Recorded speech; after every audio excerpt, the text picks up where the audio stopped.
আজকের যে গল্পটি আমরা বলবো সেখানে লেখকের নামটা পরেই বলা হবে। আগে শুনে নিন সেই লেখকের লেখা গল্পটি। সব বন্ধুদের গ্রুপে একটি করে রাস্কেল থাকে। আমাদের গ্রুপে সেটি হলো অভিক। ভালো নাম অভিক দত্ত, ডাক নাম বুম্বা। আমরা ওকে বুম্বা বলেই বেশি ডাকতাম। বুম্বার সম্পর্কে বিদঘুটে সব থিওরি বাজারে চালু ছিল। ওর বড় মামা নাকি মস্ত কাপালিক, খারাপ মানুষ দেখলেই ধরে ধরে ছাগল বানিয়ে দেয়। তারপর সেই ছাগল চলে যায় আশ্রমের লোকেদের পেটে। বুম্বার নাকি একটা নিজস্ব পোষা সাপও আছে, দুটো কাক আর একটা জাহাজ। সেই জাহাজ বঙ্গোপসাগরে ভেসে বেড়ায়, আর সেই খান থেকেই যে টাকা আসে সেই টাকায় বুম্বা আমাদের মাঝে মধ্যে ভালো ভালো খাওয়ায়। বুম্বার একটা স্বভাব ছিল, মাঝে মধ্যে কোথায় যেন চলে যেত। কেউ কেউ বলতো ছোটনাগপুর ওর পিসির বাড়ি, বিশাল পয়সাওয়ালা ওরা, ওদের নাকি কুমিরের ব্যবসা। কেউ বলতো কুমির না, ওটা হরিণ ছিল।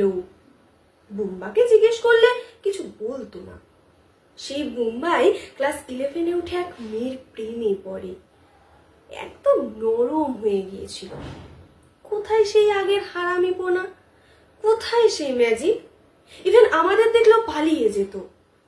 এইরকম মাস দুয়েক চলার পর আমরা জানতে পারলাম বুম্বার গার্লফ্রেন্ড, না না না বান্ধবী, বুম্বাকে বলেছে উচ্চ মাধ্যমিকে অঙ্কে 100-র মধ্যে 100 না পেলে নাকি ওর বাড়িতে মানবেই না।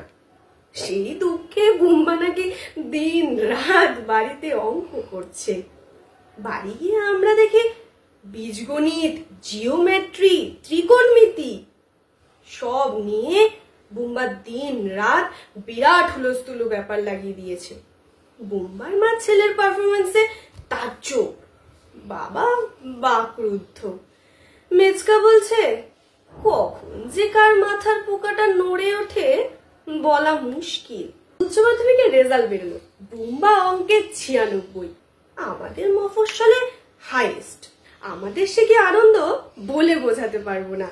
আমাদের বুজুম ফ্রেন্ড উচ্চ মাধ্যমিকে এত ভালো রেজাল্ট করেছে যেন বুম্বা নয়, সব কৃতিত্ব আমাদেরই। আমাদের সেই অমায়িক বন্ধুটি কলেজে পড়তে এলো কলকাতায়। সেকেন্ড ইয়ারের শেষে গিয়ে ছোটবেলার বান্ধবীর সাথে ব্রেকআপ। তারপর কি মনে করে চলে গেল তিব্বত। সেখানে তন্ত্রফন্ত্র শিখে ফিরে এলো একদম অসুস্থ আর আধ পাগল হয়ে। এরপর কদিন কলকাতায় থিতু হয়ে হঠাৎ শুনলাম শিলিগুড়ি থেকে দৌড়ে এসে পাগলা নাকি দার্জিলিং এ চলে গিয়েছে। ভাবুন একবার, খবরটা বেরিয়েছিল সংবাদ প্রতিদিনের কোণার দিকে।